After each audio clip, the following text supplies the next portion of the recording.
బనకచెర్లకు సంబంధించి మన ఆంధ్రప్రదేశ్ ప్రభుత్వం పంపించినటువంటి నివేదికని యాజ్ ఇట్ ఈజ్గా ఆమోదించకుండా కేంద్ర ప్రభుత్వం రిటర్న్ పంపించింది. స్థానిక సంస్థల ఎన్నికలు వస్తున్నాయి కాబట్టి తెలంగాణ ఆంధ్ర ప్రాంతాల మధ్యన ఒక విభేదాలని రెచ్చగొట్టేటువంటి ప్రయత్నాల్ని దయచేసి చేయొద్దని అటు కాంగ్రెస్ టీఆర్ఎస్ ఇద్దరు మిత్రులు కూడా నేను సవినయంగా అప్పీల్ చేస్తూ ఉన్నాను.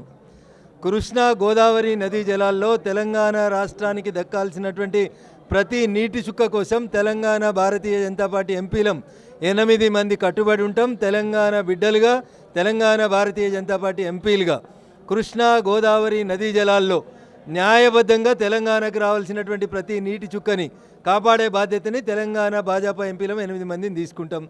పవర్ పాయింట్ ప్రజెంటేషన్లని కాలయాపన చేయకుండా మీరేసిన కాళేశ్వరం కమిషన్ ఏం చెప్పింది, మేడిగడ్డ తుమ్మిడిగట్టుల మధ్యలో వ్యత్యాసం ఎందుకు వచ్చింది, ఏం జరిగింది, ఎవరికి లాభం జరిగింది అనే విషయం లోపల మాట్లాడాలి తప్ప అనవసరమైనటువంటి చర్చలు పెట్టి టైంపాస్ చేయొద్దని కాంగ్రెస్ పెద్దలకి గౌరవ మంత్రి ఉత్తమ్ కుమార్ రెడ్డి గారికి నేను ఈ సందర్భంగా సూచించదలుచుకున్నాను.